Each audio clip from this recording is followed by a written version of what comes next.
Hello, everybody, and welcome to a brand new episode of That Tom Clancy Show. I am, of course, your host, Mr. That Tom Clancy.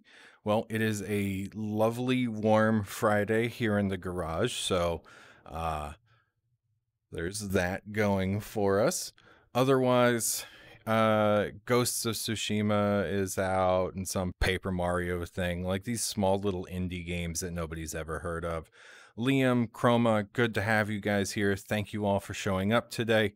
Not saying that you didn't show up earlier this week, but you may not have shown up earlier this week. But that's okay. That's okay. I'm not taking it personally, except when I am. So, yeah. So we get these kind of like weird indie games coming out right now. And of course, neither of them are as cool as the game we're going to talk about today. Now, my guest today pitched one of the 8 finalists in last month's Pitch a Game Awards. Founder of Double Blit Games, everybody. Bits and Pixels, help me welcome Fernando Melo. Hey, Fernando. Hey, everyone. Hey, how's it going? Thanks for having me. Oh, absolutely, really, man. Thank you for coming here. As we were talking about before the show, you very clearly are above my show's pay grade, given your pedigree. As an indie developer, I would argue with that, but thank you so much for the kind words. I mean, you're an indie developer now, but you've worked on Mass Effect, you've worked on Dragon Age, you did some time with Take-Two and 2K. You've got a nice resume going. Oh, thank you. I appreciate that. Yeah, it was a huge privilege to be able to work on so many great games over the years. Yeah. I wish I could say the same. But I think the closest to great game I worked on was Mortal Kombat versus DC Universe. Nice. Yeah, that was the first game I ever worked on. I was in quality assurance. It was a 3-month contract that lasted precisely 3 months. Yeah, those are hard to come by, but it's good. Sometimes you can kind of get that experience and be able to get onto other roles and stuff as well. But it's good that you got that experience. Yeah, no, I mean, I wouldn't trade it for anything in the world except. Well, no, that's not true. There are few things I would trade it for. Yeah, it's tough work. It's tough work. A lot of people think you just sit around and play games all day, and that could not be further from the truth. They never had to do localization testing. Yeah, I believe that. Yeah, it's usually like the first question I get asked is, "Oh, you just play games?" Like, oh, yeah, it's a little bit more to it than that. Man, I just wanted, when people ask me that question, I'm just like, what? And you sit in front of Microsoft Word and you just type all day, right? Yeah. Like, how hard can that be? Exactly. Or just watch your emails come into your inbox and reply to them. Yeah. How do you not have inbox 0? Your job is just responding to emails. Yeah. Yeah. But that's not really what we're here to talk about today. Completely. We'll probably get sidetracked. Well, hell, I'm involved. We'll get sidetracked. But we're here today to talk about Game Director Story. You and your team were one of the 8 finalists from last month's Pitch a Game Awards. And I got a chance to sit down and play the demo, which is available on Steam right now. And it's a charming game. Oh, thank you. I really appreciate that. Yeah, it was a huge kind of like, we were so happy to get the chance to pitch and get some feedback on it. And it was surprising and awesome to get picked as a finalist was pretty amazing. So I'm so glad that people liked the idea, the concept, the pitch of the game. And then, some of the feedback in terms of the demo and stuff so far has been really, really encouraging as well, which is great. Yeah. Oh, Liam, thank you for the links there in chat.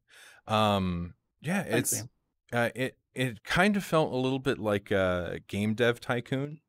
If it had a baby with the mobile game Lifeline, with just a touch of Papers, Please.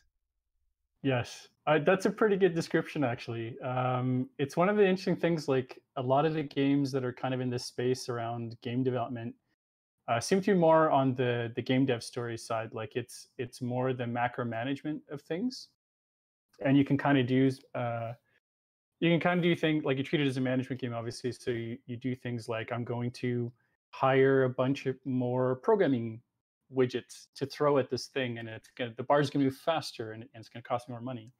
And it's one of the things that I wanted to make sure that was, our approach to game director story is that it's actually more realistically, it's really about the people and the relationships that you have, and how you maintain those things, and also how you have to make difficult decisions where sometimes you have to upset people, or you're making a decision that you know is going to impact someone, but it's the right thing for the game, or it's the right thing for the team, or whatever the case is. So it's more in that sense, it shares more with, like you said, a Papers, Please, or a visual novel where you're making these kinds of relationship type of decisions, not necessarily romantic, but you're making these kinds of decisions in terms of maintaining relationships, which are really critical for you to have enough influence to actually get the job done. Because as a game director, virtually everything you do is through influence. Like you don't actually do the art, you don't actually do the programming. So a lot of it is through setting priorities and trying to align people to that vision and get them to do those things. Yeah, it's about that interpersonal capital. That's right. And you do a very good job of kind of getting that across with the different decisions that people have to make as they go through, to the point where it's like also kind of heartbreaking because you don't Right. want to tell these people no if you don't Yeah. have to. Yeah. It's, But I mean, sorry, I cut you yeah, off. yeah, no, it's fine. It's just all I was gonna say to add on is at the end of the day, it's like what you said. It's what's good for the game, not always what's good for the people. Yeah. Or vice versa sometimes. Yeah, That's probably the hardest thing with this kind of a role is, you're often making those kinds of trade-offs, right? There's no straight line to the finish. It's every day has new surprises and things that you have to deal with, and it's a lot of it is you're juggling a lot of different things. You often never have enough time to deal with everything. There's just not enough time in the day, or whatnot. And then a lot of these things are conflicting in the sense of, by doing this, you're going to impact this person, this team, or potentially the game. Like you do something because, from a values perspective, it's the right thing to do, but that has another impact or a cost to it, or whatever the case is. So one of the kind of influences for the game was another fantastic game called Reigns. If you haven't had a chance to play it, but it's essentially where you make a bunch of decisions. They have, maybe you're familiar with it. It has the that's the kind of Devolver like Digital Tinder-like. title, right? I think it was Devolver. Yeah, like it came out on mobile first, and then they went to Yeah, PC consoles, and they have that swiping mechanic where a choice comes up, and then you make a decision, yay or nay. You're playing as a king or a queen, and then based on those decisions, you have the bars kind of fluctuating. And the thing that it really appealed to me about that was, the fact that you do learn over time as you see the characters come back, what they're about, what they stand for, and you have a sense of, when I make this decision, how are they going to perceive that? And that's actually really, really appealing, and it's actually quite truthful in the sense of how these things happen. Is sometimes, um, absolutely the right decision that needs to be done, but for other reasons, for other context, you can't actually make that decision right now. Perhaps either you don't have the actual influence right now, which again is kind of represented through the bars, or perhaps you don't have the budget for it, or this is going to essentially break the team, or there's these kinds of things where, based on the decisions you've been making up to that point, sometimes something which is super clear as to what you should do, you just can't act on it. And it's really important to understand that if you're trying to, like as a player, trying to walk in those shoes and you've never done it before, that's actually one of the most kind of painful and challenging things about any role in game development, is you're constantly having to make these trade-offs between what sometimes is the right thing and sometimes is what you can do right now, given the information you have, or other constraints. yeah. For people who haven't played the demo yet, and you should, the portion of the game that's available in the demo is the 2 week run up to E3. That's right. Uh, and you are immediately confronted with the decision between, do you put together a trailer to a fairly high level of quality, or do you put together a gameplay segment? Um, Mhm.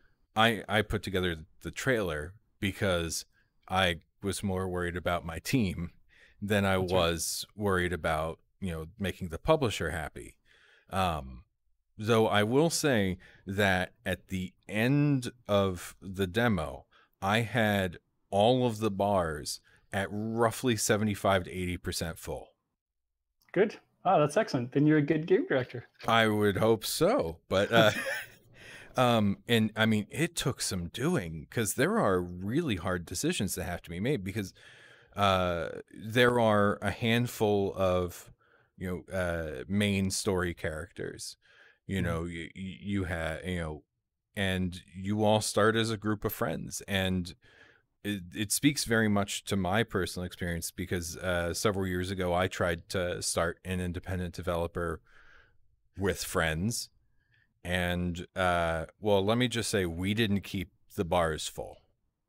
uh Which is pretty common. Yeah. yeah, and it's really hard telling a friend no, or that they're wrong, you know when yeah, and it's just here, let me actually switch over to like a screenshot right here, where we have an interaction between the player character Owlus and I believe that's Tala, the Mhm. audio director, and That's it's right. just coming up with you know the it's just navigating that minefield is certainly never an easy one, because even when you're working on the same project, everybody has a different idea of what it's going to look like.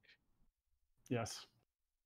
Yeah, that's so there's a few things that are really important that we wanted to try to capture, which isn't necessarily like every developer or every studio goes through, but particularly for a game director story, I wanted to set it up where this is a team that has gone from friends that got together about an idea, and then they signed on with a publisher, and now they're working on, or the idea was a AAA game idea, which is now that they're signed on with the publisher, they're now growing a team around them. So there's actually quite a lot of different things that are going on there, which in the scope of the demo, you get some taste of that, but you don't quite get a lot of that just yet. But there's an aspect of each of the team members struggling or how they cope with now becoming leads and being responsible for a group of people. The game itself obviously is now getting bigger. There's a publisher, there's certain demands going on, including the E3 requirements, and they're having to kind of navigate that stuff as well. You get some stories around these kinds of collision of values at times of we told ourselves we weren't going to do this sort of thing like crunch or something like that, and you, depending on how you've been playing, you may have to pull that lever or not. So there's a lot of those things of how to manage or having to deal with friends and manage that. And that's actually fairly common at times where you have um, senior developers that potentially get bumped up to a lead. And over the years, they've grown a friendship with those other coworkers. And now they're responsible for managing them. And they have to kind of juggle these two or potentially more hats, but at least those two hats of I care about this person as an individual, and there's a personal relationship that's at play here. But then there's also my responsibilities as a manager, as a lead, and trying to get something out of this person or get them to, deliver on their commitments or whatever the situation is. Yeah, And it's important to kind of capture that. Then the external publisher relationship is a whole other thing as well. Obviously, that doesn't always apply to all developers. There's especially now there's a lot of indies that do self-publish, but it was important, at least in the AAA side, to try to portray that where there is an odd, not an odd, but there is a very different kind of power balance there, even in the best of intentions and trying to make that relationship work, where fundamentally, as a publisher, they're putting down an awful lot of money to support you and the team and what you're trying to do, but that also comes with a lot of responsibility. And that sets up this kind of situation, which is important to understand, which is that sometimes a lot of these things are outside of your control. Like you just can only influence or control so many things. yeah, that definitely comes across in the demo. Um, I will say, based on at least my initial impressions from the demo itself, uh, it really spoke to me on the level of not everybody who has a level of seniority should be a lead.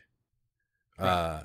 Yeah, because I don't know if it was your intention with the character of Philippe, but that guy shouldn't be a lead. Yeah, well, so interestingly enough, like all the characters have at least one kind of main arc that they go through as their own story.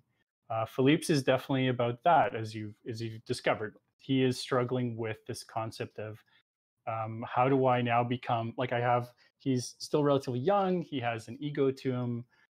So far up to that point as a smaller indie team, it's really been about him and his work, and now he's responsible for other people, and it's kind of come to terms with it. And then the interesting thing is with all of those, you playing as the player character Alice, you have an opportunity to help them through those things, or not, depending on how you choose to spend your time. So there may still be redeeming things for Phil down the line, but certainly in that time frame of the demo, that's kind of the part that he's mainly struggling with for sure. Yeah, real quick, hi indie game lover. Um, but yeah, I based on I don't remember exactly how long it took me, but based on the 14-day demo of the game, like, dude, I care about these people. Good. Oh, that's awesome to hear. Like, Thank you. my personal favorites are IT Jerry. I know that he's Yep. like he's probably not a big character, but I love him. Yep. And Um, there's lots of him apparently. huh? There's lots of him apparently. Yes. And also Felix. Um, like, I Awesome. really appreciate Felix. They're an excellent character. Thank you. Uh, Yeah, the writing team has been doing an amazing job. Elliot, who's our lead writer. Felix is definitely one of my favorite characters. Kepri as well, the yep. publishing rep. And it, you know, not to spoil it or anything, but I love the arcs that these characters will have when you get to see the rest of it. But yeah, there's a lot of really good stuff there. Yeah, I'm looking forward to it, like, a lot. Because when I first saw the game, I just kind of had this, immediate judging a book by its cover kind of thing of like, oh, it's just gonna be, game dev tycoon, Right. and then it wasn't. It was this just really surprising, little, just fun story. Oh, thank you. I really And appreciate that. Thank you. whoa, Unreal Engine is here. Oh, cool. And no Everybody on their spoilers best yet. behavior. We love Unreal Engine. I don't usually have Unity guests on. He's an aberration. I'm sorry. No. I'm kidding. I'm kidding. They hold Unity games on their store now. They're cool. I mean, they were cool beforehand. But they're cool. But yeah, it's it it resonates very true as well, by virtue of the fact that it's being developed by people who have worked in that. And Yep. two, I believe in the trailer you point out, or in one of the tweets around the game, that it is directly inspired by actual events. Yeah. So I mean, there's a lot of that. Obviously, like my own experience over the years, but also working with a lot of colleagues over the years, and trying to capture the stories that they've gone through. Um, there's kind of like even it's hard to contain a lot of that stuff in the demo, and I'm really glad to hear kind of your perspective so far. That it seems like a lot of it is coming through. There's a big part of kind of walking through the different phases of development, and there's kind of a very different sense of what the morale of the team and what they're going through. Like early on, it's kind of blue sky, anything's possible, life is great, we got so much time ahead of us. Then as time passes on, you know, deadlines start to become more real. You're having to make compromises around what to cut, what stays, those kinds of things. Every single one of those is painful in its own way. And then, of course, culminating with trying to get the game out the door, and then seeing the result of that, the response to those things, as we've seen with a lot of games that have come out recently and even before that. But yeah, it's important to me that we do justice to try to capture the stories. Of course, like there's a lot of creative license in terms of how it's being portrayed with the characters that we're using. Yeah. Each of the characters essentially kind of represents part of their arc is related to a theme or a set of values. So then they're the one that is their story is the one that talks about this kind of challenge or issue. Um, but there's it's an interesting balance trying to make sure that we do justice and that we cover, especially some of the more serious items, respectfully. Um, but at the same time, not so realistically that the worst thing for me would be that a developer plays this and they're actually triggered by something that they see on there. That's definitely not the intent. Yeah. So it's trying to find that balance and stuff, and then making sure that whatever how we're portraying these things, um, in being respectful about it, that we get enough people that have been through that to help us through and read and provide feedback, so that it doesn't come across as unintended or kind of tone deaf in some ways or whatnot. So that's going to be really challenging with some of the issues, but it is very important that we get that tone and the purpose of that across correctly. One of the most interesting things about the feedback so far in chatting with people and having them play through the demo and some of the earlier builds was um, almost every developer sees themselves in some way in there already. Uh, And they uh, kind of asked me like, "Hey, is this about me or whatever?" And it's like, I mean, no, like it's there's nothing there that is directly a singular thing. And I kind of laugh about it because it's actually really interesting. But on the darker side, it's sad in the sense that so many people can actually relate to that event, and they're like, "Yeah, that is totally me. That's what I went through and stuff." And that's also part of the reason why I want to make sure that we handle this properly and do justice to those things as well.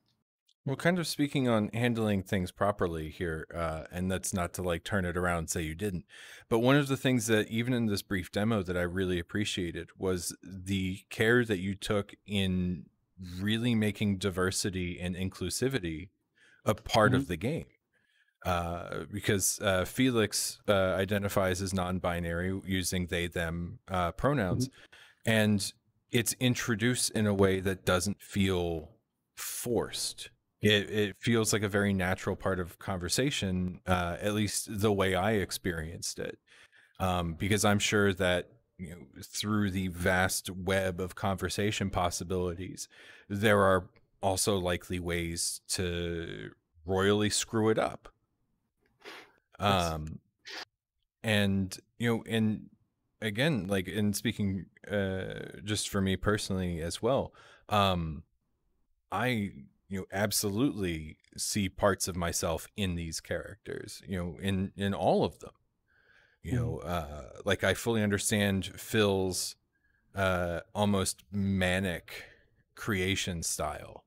Molly's very regimented, directive driven, work ethos. And then you have Tala, Yep. who's, going with the whole, I'm not inspired. I don't know how to work, and Yeah. it's just, it Yeah. speaks, yeah, to the characters, Yeah, you know? they're interesting archetypes, but they're very relatable from a creative field. And I Yeah. think that is a really important part in the sense that, and again, it is good that people are seeing themselves in that, and the feedback we've gotten so far has been great in that sense. Um, and yeah, I mean, you talked about inclusivity or inclusion and making sure that those characters are in there and they're represented properly. Early on, we actually had so talking about the fact that the characters are animals. We had actually looked at originally doing an art style which was people, and then one of the things that we realized is there's a lot of potential for us to potentially twice to inadvertently like misrepresent something just by virtue of how we represent someone. And the other part that I wanted to make sure that we didn't inadvertently do was that as the characters embody these values and these things, like I didn't want to necessarily have someone look at a character and go, wait a minute, is that so and so from company X? Because they look kind of similar to them. So again, that would be another thing that we didn't really want to do. So as we started to explore a few other avenues, um, we kind of leaned into the fact that it was into animals, which actually opened up a lot of other opportunities of how we can be um, very upfront about issues around racism and sexism and other things as well, without necessarily, um, uh, you know, running that risk of inadvertently doing something where we're misrepresenting an issue just by virtue of how the character is done on art or something along those lines.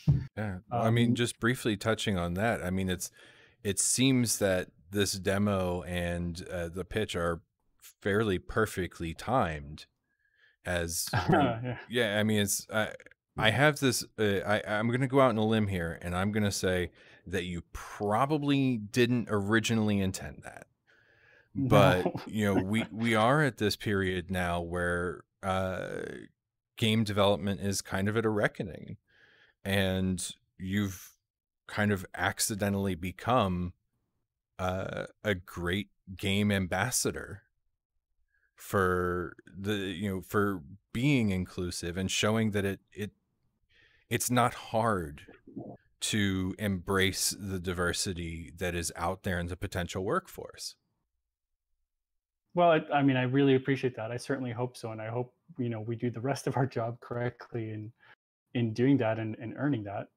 It's something that's very important to me, and it's something that I learned over the years, especially in the last few years at Bioware, where this was something that was very, very much part of the culture. Right, it was something that we care about. So that's an aspect that I want to make sure that if we're going to do this, we're going to do it right, and not in the sense of hopefully avoiding some of the tropes and those kinds of things that sometimes come with those.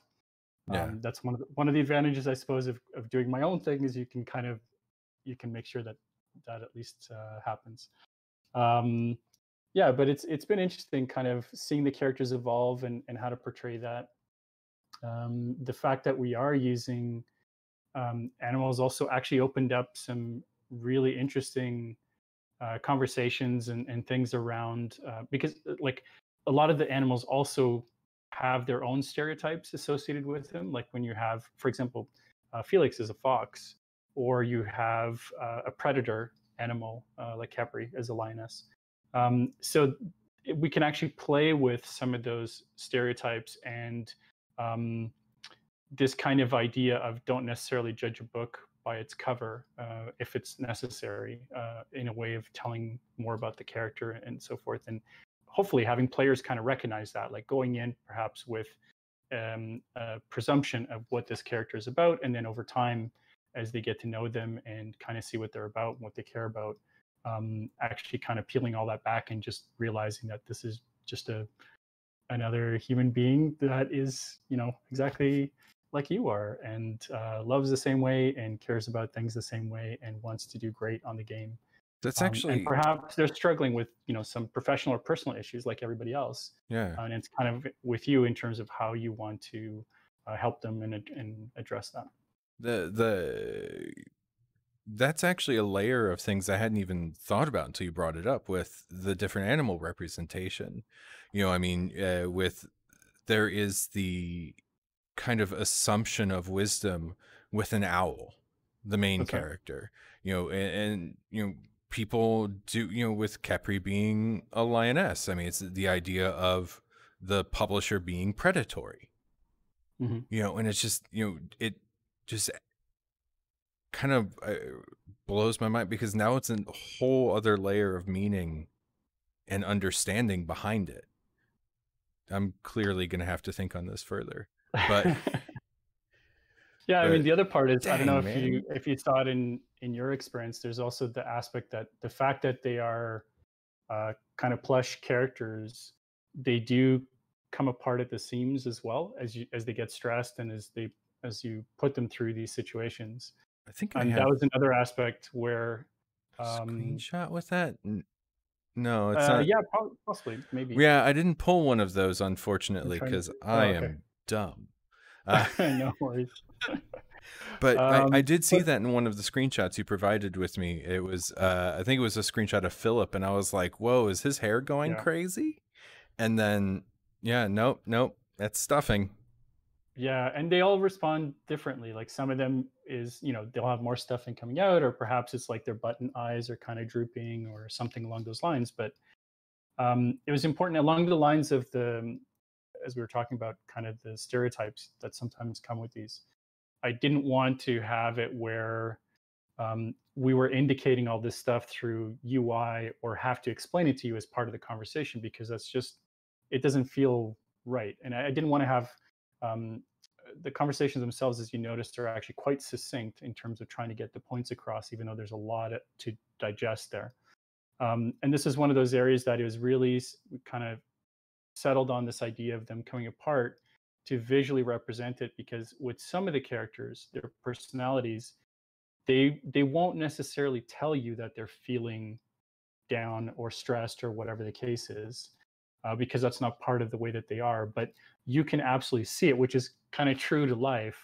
Is you're making these decisions and you're visually seeing the impact that it's having on those team members, the people that you care about, the people that are around you, they're dependent on you in some ways, and kind of seeing that happen, so that when you're having to make these decisions of, do I ask them to kind of go back around one more time and through this crazy cycle, those are the kinds of things that tend to hit you with it. So it's very important to kind of show that, as opposed to doing it through other mechanisms like UI, or having them say like, woof, I'm really stressed today. What did you want to talk about? Well, their So facial in this case, we can, expressions are very, like, sometimes they're very subtle, but they're very expressive too. yeah, And I was really happy with that. yeah, That's yeah, it gives a Austin great is the character indication. artist on that. Well, He's done an amazing job with them. you said Austin? Yeah, his name is Austin Breed. Okay, will you So tell he's the Austin character artist. that I think he's doing a good job and that Thank you. he has earned 15 arbitrary points for my show. Oh, fantastic! I'll let him I know. I don't know what he can do with those points, but he has earned them. Fantastic. He'll be thrilled. Nice. I'm making people's day. Uh Oh man, I'm weird, but yeah, they are very expressive. Even just simple things like the shift of the eyes. I found like Phil is, of course, because he has the ears as well to go with Hmm. it, because he's effectively Bugs Bunny, and Yep. but he doesn't even almost doesn't even need them, because everything from here down is still so expressive. Hmm. So yeah, dude, Oh, that's great to hear. Thank I you. dig your game. Thanks, Tom. Yeah. Really appreciate that. But I feel like I'm kind of getting that across. Uh, I always consider what to use. Oh, Liam in chat says, in a similar way, when I use GIFs on Twitter, I always consider what to use. So I will often choose a group of people, if possible, or animals, as Fernando mentions, even none or no people, if possible, so as not to portray game dev as overtly masculine. Yep. That's a Um, really good point. yeah. Um, Yeah, I mean, it is an industry that has historically been uh, male, Hmm. is the easiest way to put it. And yeah, Unreal Engine. Liam, if you could just post the link again one more time for the Steam wishlist and demo stuff. But yeah, it's a super charming game. I highly recommend it. And anybody who might be joining us, Oh, this thank is you. Fernando Melo. He is the founder and one of the developers at Double Blit Games, and they're working on Game Director Story. Uh, Awesome. Thank you. oh yeah. Additionally, reading cue cards in VR, not the easiest thing, I can imagine. but it's the solution that I have at the moment. And it's much better than having to run like a super giant uh, virtual monitor. Right. So we do what we have to. Yeah. Um, Game dev hacks.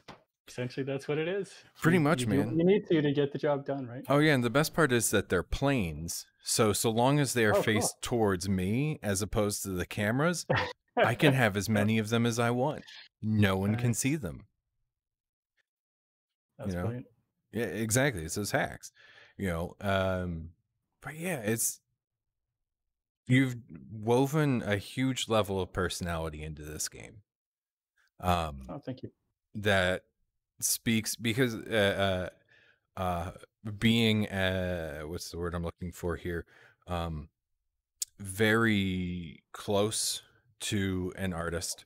Uh a lot of the personality of the creators comes through in the game, and it speaks pretty highly to you and your team, as this is the piece of art that you're making to represent you, and especially as story driven as it gives a lot of insight into your team as people.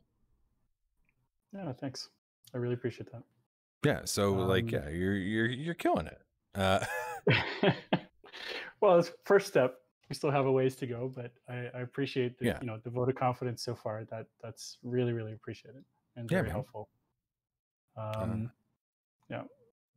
Unreal Engine. I'm guessing it's Victor behind the account. Otherwise, it's Brian. But I'm guessing with that comment that it's Victor. Uh, I didn't go with the only owner C.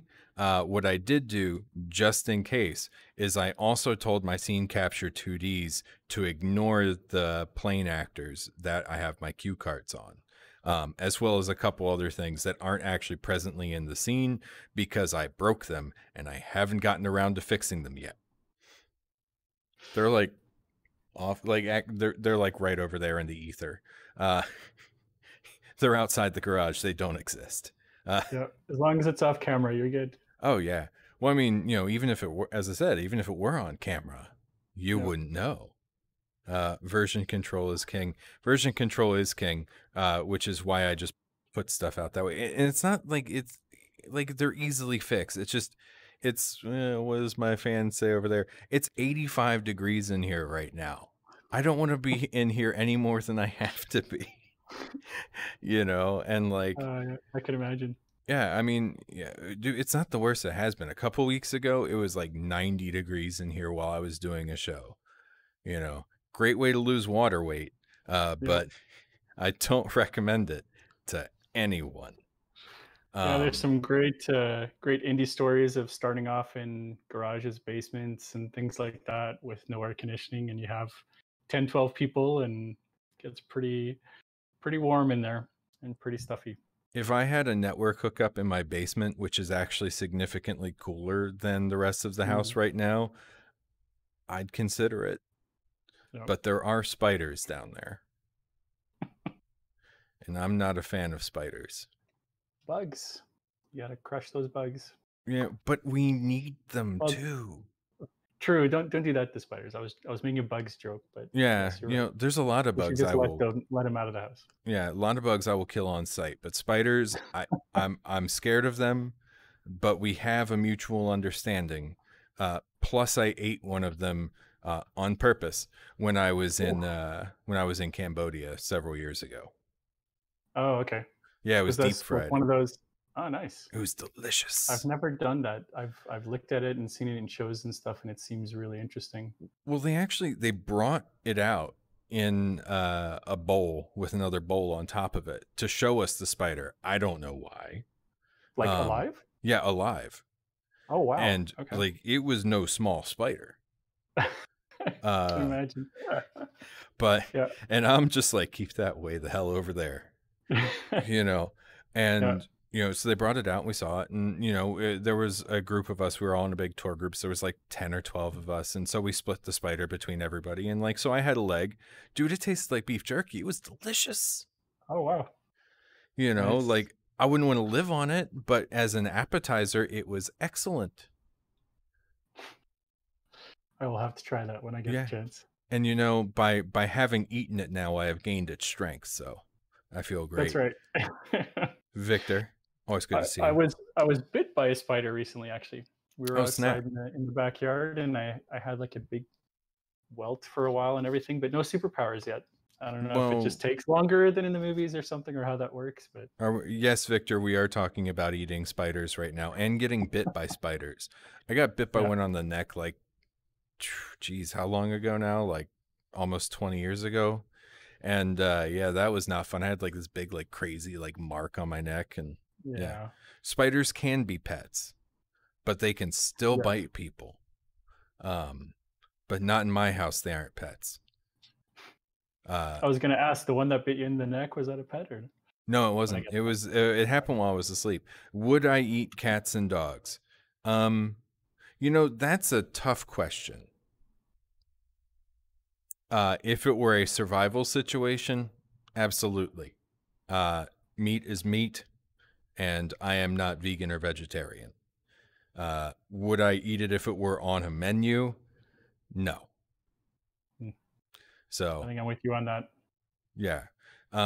That said, I have eaten horse off of a menu. It was also delicious. Uh, people give France crap for that one, but they're good. Yeah, You I don't know. think I've eaten horse. Eaten snails. Oh yeah, snails are Those are great pretty too. good. Yeah. I mean, like I mean, we eat octopus and squid, and they're basically just snails without shells. They're all Yeah, mollusks. true. So, Swedes eat horse too. Nice. Glad to see Oh, the Swedes and I are on the same page on another thing. I like the Swedes. Their country is very nice. it is. Yeah. The people tend to be nice too, and I enjoy some of their furniture. Uh, Yes. that's it though. It makes its way. I've never made it over to Edmonton or any of Alberta. Yeah, it's beautiful here. Lots of really close to mountains on the eastern side of the Rockies, but Yeah. you have like Jasper and Banff. Beautiful, beautiful places. Lots of great camping if you like outdoors. And Edmonton's got the river valley. It's like huge amounts of parklands, bike lanes, things like that. But we get like, I don't know, 8 days of summer. I'm joking, but I'm don't fine come with in the that. winter unless you really enjoy cold. It's pretty Uh, cold up here. I do. That's why You part do? of Well, why there you I go. live in Wisconsin. Um, True. Yep. uh, this past winter was like a joke, but the winter before that was because before my wife and I moved up to Wisconsin, we were living in Florida, and Florida is just terrible. And We're hello, cold. Yeah. B.exe. Welcome to the channel. And the funny thing is they freak out when it drops below like 70 degrees Fahrenheit, and they start breaking out Right. like gloves, scarves, and North Face coats. And I'm just like, dude, Yeah. you have no idea. And you start telling them stories of like the polar vortex when it's down where Fahrenheit and Celsius are the same Yep. temperature. Minus 32. Yeah. And that's Yep. before the wind, you Hmm. know. Yeah, we've But had a few cases up here where it gets like below that, and you actually have to watch out for things like your eyelids freezing shut. If yeah, you have like moisture in your eyes or your nose, yeah. you have a hard time breathing sometimes. So, yeah, I wouldn't want to, live through that every day, but as, like a week-ish kind of thing, it's nice. It's nice. yeah, It's bracing. It feels like being alive. yeah. I think But the big thing as well is if you enjoy, or if you can get to enjoy winter sports, then you have something to look forward to. Like it's a huge winter wonderland in that sense, right? And we yeah. have maybe like 6 months of winter, probably from Halloween to April. Yeah, Sometime in April, we have snow on the ground. we So, had a Halloween snow this past year, which oh is my god, I I've lived in the Midwest now for over a decade, and that's the first time I've seen it. right? So, Yeah, B.exe, I suppose if you had eyelid scarves, it's very warm then. Um, I don't do eyelid scarves, but what I do is I have like a gaiter, one of those like kind of cold masks, and so I wear that. I got my knit hat, and then I throw a Mm. scarf over that with the scarf pulled up like just below eye level, and then a hood Yeah. for a winter coat. So while I'm still getting that wind in there, I kind of create this small micro environment where I'm, getting that wind to kind of keep everything out, but I'm maintaining an above freezing like mask Yep. to avoid that. Those little hacks you pick up real quick when you grew up somewhere where the coldest it ever got was like 10 degrees. Yeah, that's right. So, but man, this is like, you're awesome, Fernando. Oh, thank you. You're awesome, Tom. Well, Thanks so thank much. you. That means a lot. Oh, Tanya, hi. Thank you for Oh, hey, stopping Tanya. by. It's so good to see you. Um, yeah, she is also awesome. She's like Very probably awesome. one of the most awesome people. I've been meaning to say this to you for like so long, but yo, your fundraising effort last month, I think it was insane. Like, Yeah.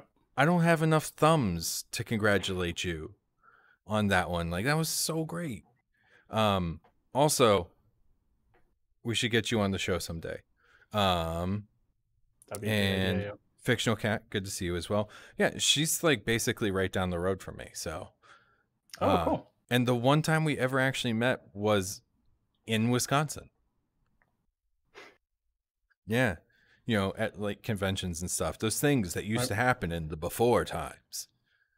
Yeah, yeah. Yeah, back in the day when you used to get out and meet other people. Back in my day, we used to go to the store with other people, and we'd talk That's about the right. weather and how we was doing. Right down the road being 4 hours. No, I can cut it Yeah. down to like 2.5 legally. And then also I can just take the Amtrak down to Union Station, and then I can take that time to go to French Market, which if you're ever in Chicago and you're at the train station, go to French Market. It's Right. not like a French market, but it's like a taste of Chicago food court. Mm, And nice. everything there is amazing. I So remember a few years back being in Chicago, and there was like some sort of festival with like lots of different culture food. I don't remember what the festival was was it in the called. summer? It was in the summer, yeah, Then it was very likely Taste of Chicago, which probably. I wouldn't like. I went once. I lived in Chicago for like 6.5, 7 years. I went once. It is, if you don't mind being crammed in a park with a million other people, like have at it. Yes, it was pretty busy. Yeah, Um, I remember that. no, he visited Oh no, Chicago. yeah, I was there. This would have been maybe 10 or more years back. That was a while back. Wow, It's there's a been a while since distinct I've been to Chicago. Other than possibility. flying through the airport, Yeah, it's a pretty good connection hub. But there's a distinct possibility we were at the same Taste of Chicago. oh, really? Maybe. A I slim remember having some possibility. great churros there. I was I trying to just think what had else I pizza. sampled. There would have been a whole bunch of other stuff, But yeah, I mean, Chicago pizza is great. But strangely enough, in French Market, at least last time I was there, no pizza. But that's oh. great because, So, and the market, is it like a fixed stalls, or each yeah. week or weekend or something? Different people come in, different The, farmers and stuff come in. Or? the last time I was there was a couple years ago, but it was fixed stalls. And the Awesome. last time I went when I was living in Chicago was like spring 2014. And the last time I was there in person was 2017. And all of the businesses were the same. All right. So, but like, I guess it changed. there's a great barbecue place. There's a great Yeah. Indian place. There's a great Belgian place. Cool. And if you really want to have like the food that dreams are made of, I recommend De Lobster. It's they have a lobster roll that is legit, stands up to Awesome. anything you will get in Massachusetts or Maine.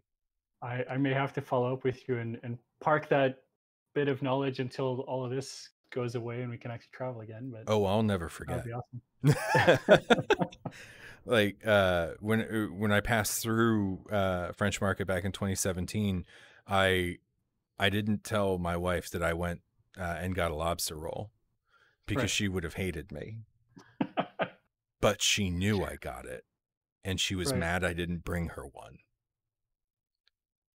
That's what you get for not bringing her one. It wouldn't have stayed in a 2-hour train ride, and then the I 15-minute lift from the train station to the house. It would have been so bad at that point. guess, yeah. And let's be honest here, it wouldn't have lasted the train ride. I would have eaten it. I'd have been sitting there in the quiet car, just like eating the sandwich and just being like so sad. I'm like, I'm so sorry, Yep. Misty, but this sandwich is too good. Oh, man. Fun times. Yeah. Oh, that's cool. Yeah. I'm trying to think of where I've been in Wisconsin. Well, I've been to Madison. I've been to Madison a few times, actually. That was also many years ago, though. Madison's great. We go usually about once or so a year.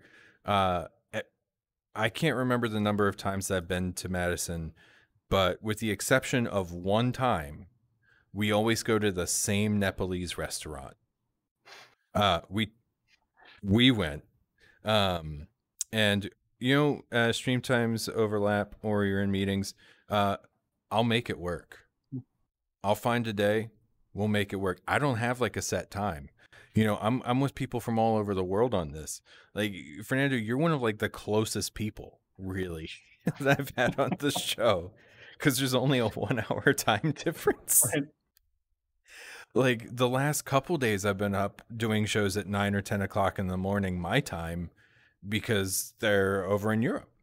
Or last week I had a guy from Australia. I had a guy on in Nigeria several weeks ago.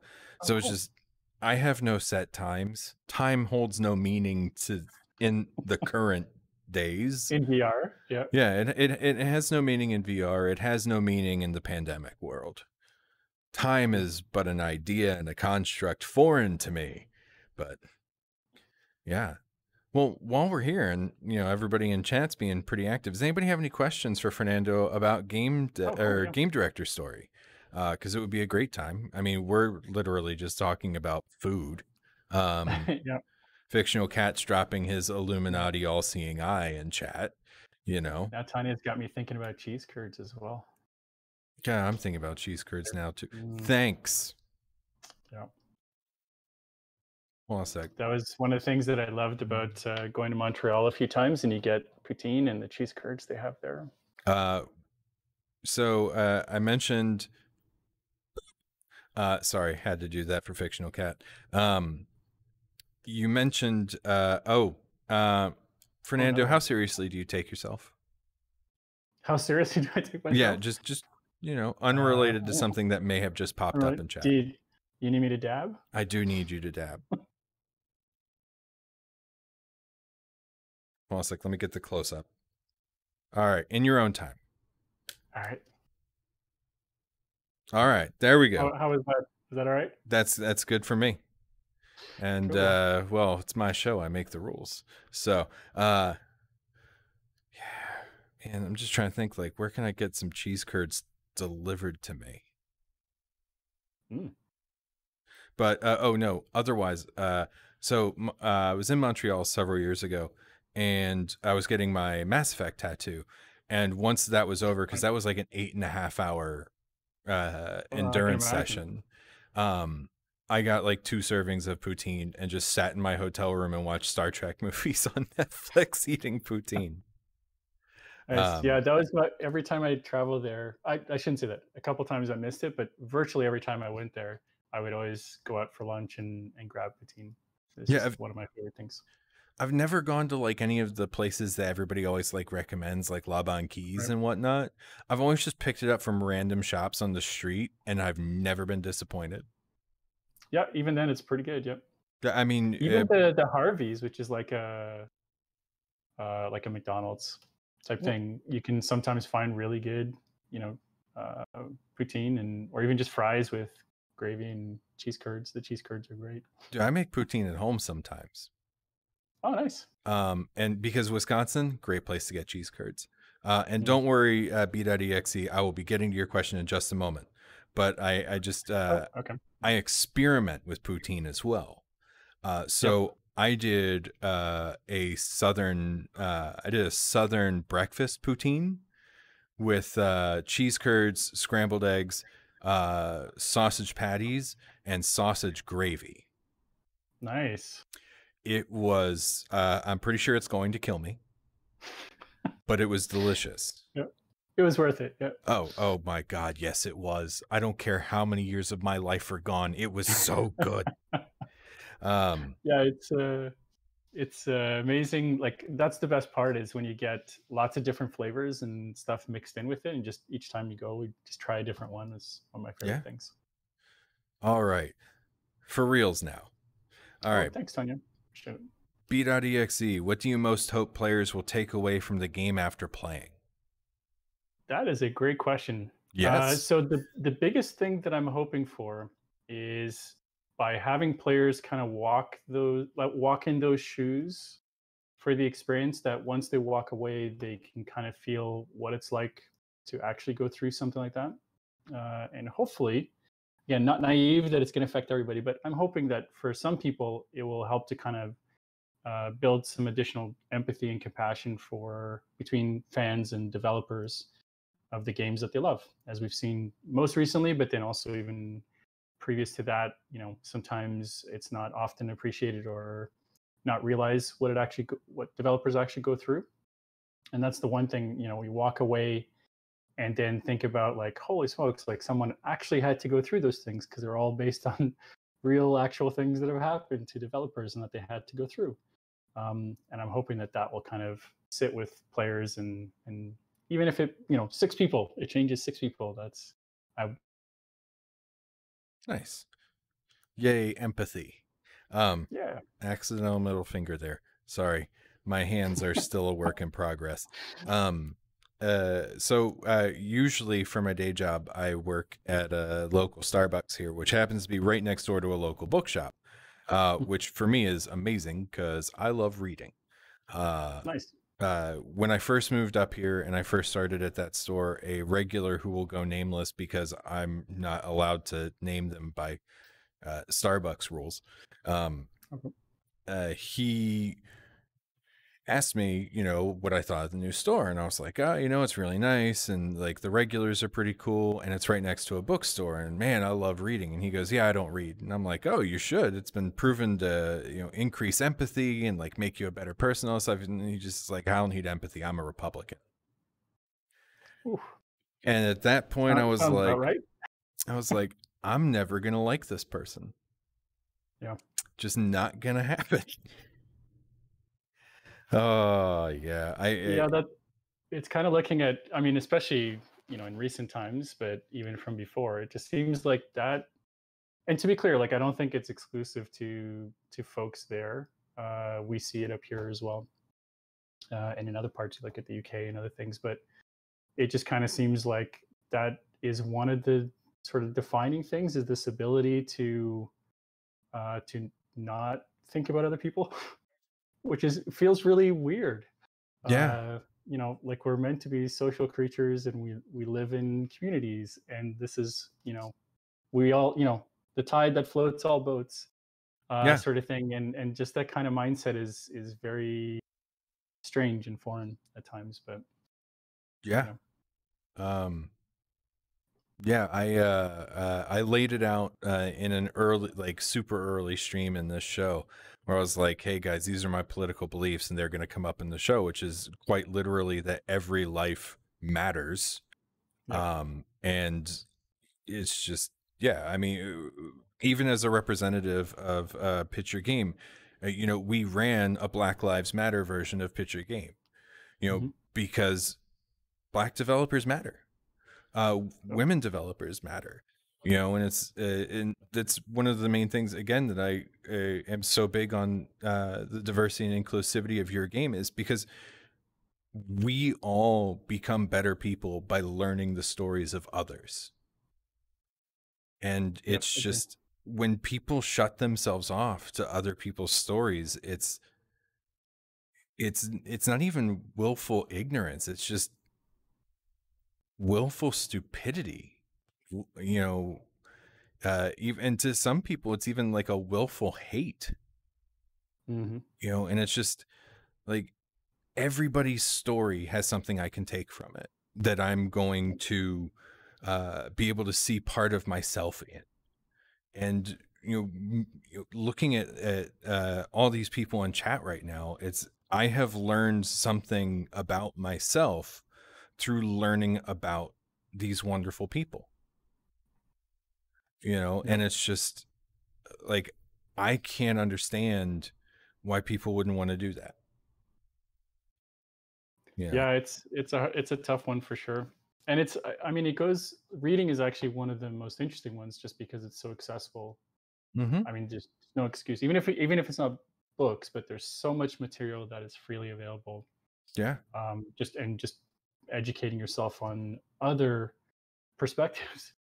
But travel is another one, right? Like being able to go and, like we were just talking about, trying all kinds of different foods and exploring new countries and things like that. Well, And we it's can't all do part that of one like that right now. human condition thing. Like now we can't, but Well, I mean, you can. You're Canadian, I presume. well, I am, but Yeah. well, you still can. No. Maybe not right now, but Yeah. eventually you'll be able Everybody to. says that we can't go there because we won't wear masks. Well, yes. Right now, that's a Yeah. challenge for sure. And people, please And wear again, even masks. even if I am Canadian, I would not be traveling right now either. Oh, no. Right now it's absolutely stupid. But people, please wear masks. I want to go to other countries again. Specifically, Yeah. I want to go to Japan so I can go to their Universal Studios for Super Mario World. Oh, nice. Yeah. I just like, dude, who wouldn't, like, I grew up playing Mario games. Who wouldn't want to go to a Mario like mini theme park? Yeah. That's one of Yeah. my bucket list items, is to go do a tour of Asia. A few countries out there. I've never been. It's one of the few places.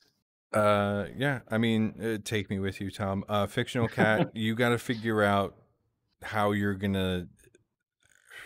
I don't think it's gonna happen. Yeah, I've only been to Cambodia and technically Taiwan and South Korea, but I don't count it if you don't leave the airport. And I Yeah, didn't leave the fair. airport. Fair enough. And South Korean Burger King, or not Burger King, Dunkin' Donuts, way better than our Dunkin' Donuts. Their sandwiches were delicious. But Nice. yeah. Well, does anybody else have any questions for Fernando? Otherwise, I'm going to have to get to my final few questions, and you all know how those go. So we did actually, this week we had our first perfect 5.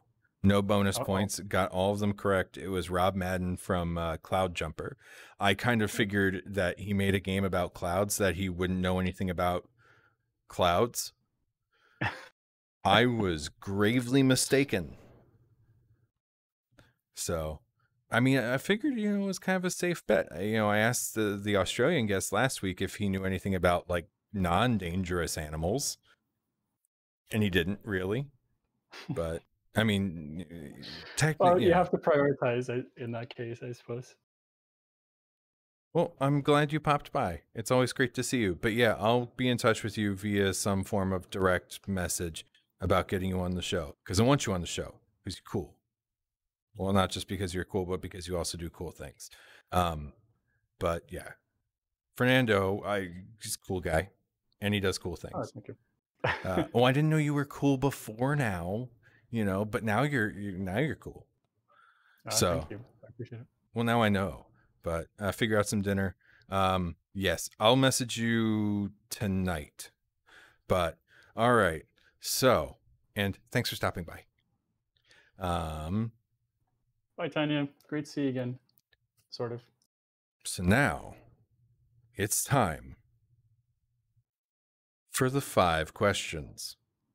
Now, in case you're not familiar, and for anyone out there for whom this is their first time on the show, or watching the show, I should say, the 5 questions are a series of, 5 questions that I put together before the show that Fernando knows nothing about, that are very likely going to have absolutely nothing to do with anything that we talked about during the show. This week, I've been doing a good job of having themes for the 5 questions. And so, as you have made a game about hopefully teaching people how to be great game directors, I thought that it would be an excellent idea to give you 5 questions about great directors. Oh boy. So, Not my strongest category, but let's do it. I was kind of banking on that. The original idea was great leaders, but that's really hard to to make questions about. So, Fair enough. question number 1. Which American director is credited as having created the summer blockbuster? Oh, I have no idea. You sure? Take a Spielberg? what? You'd be correct. Oh, really? 1975's Jaws is Oh, I did not know considered that. the first ever summer blockbuster. Wow. I love that movie. It's one of my top 5 of all time.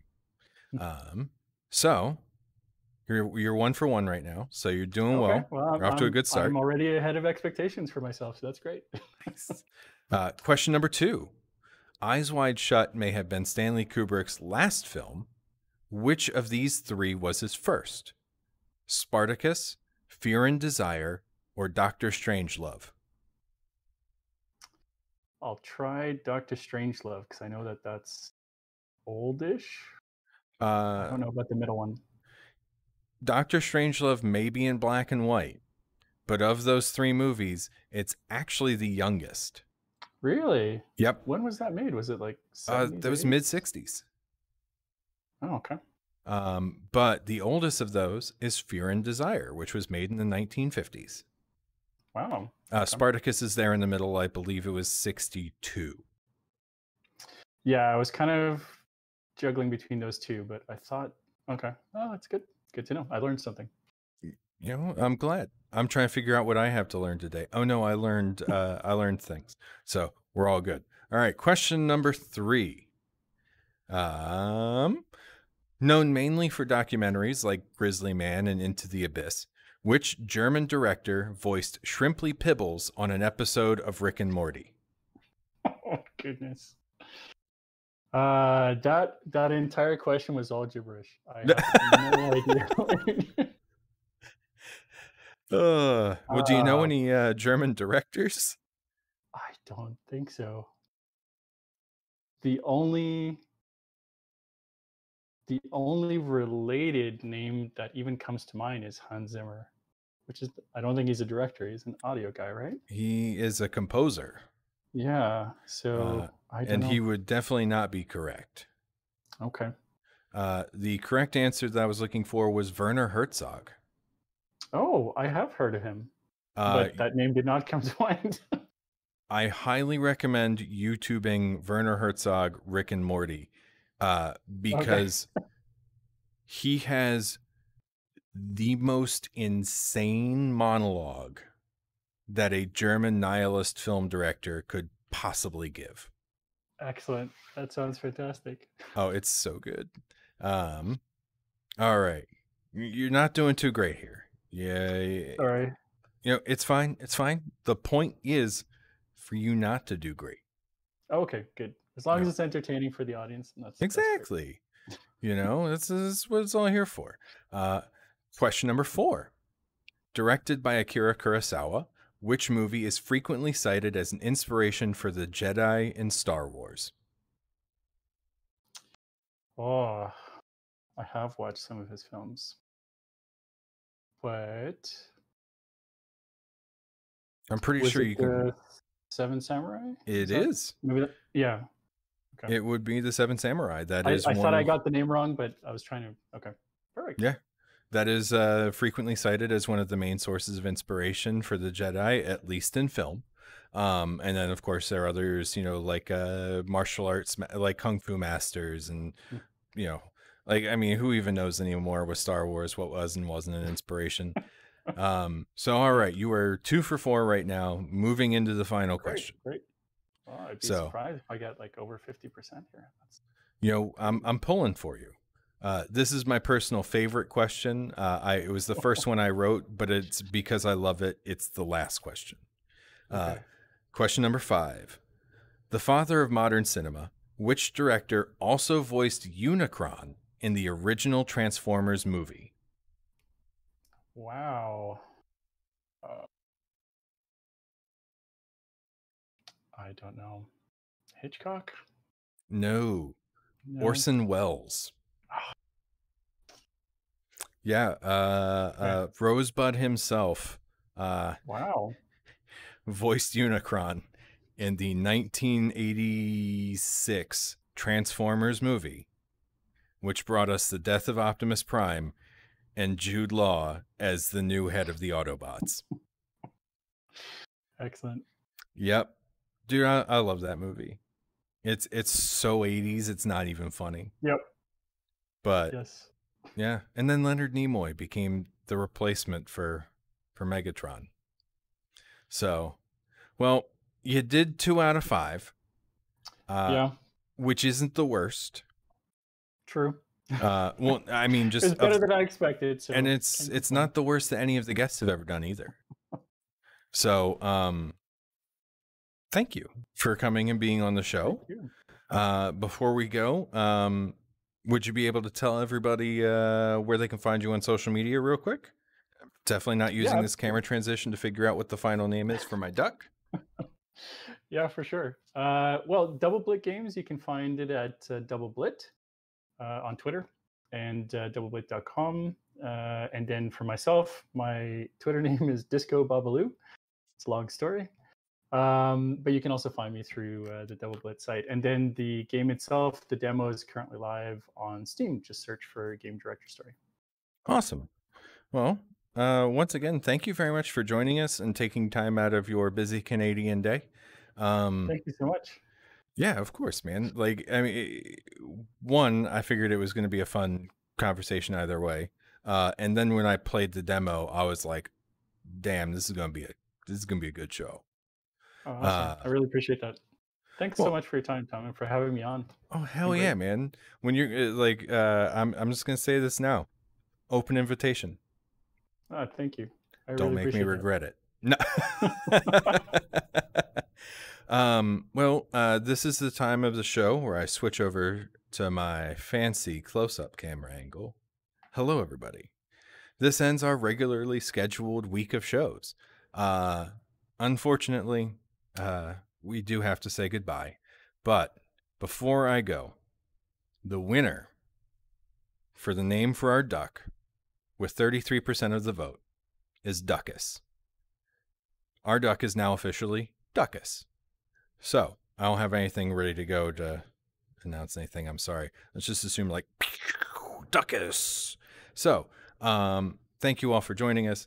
I will announce next week's shows on Sunday. So hop on over to my social media platforms at Tom Clancy, on Twitter at that Tom Clancy, on Instagram. Remember, the H may be silent, but it's very important.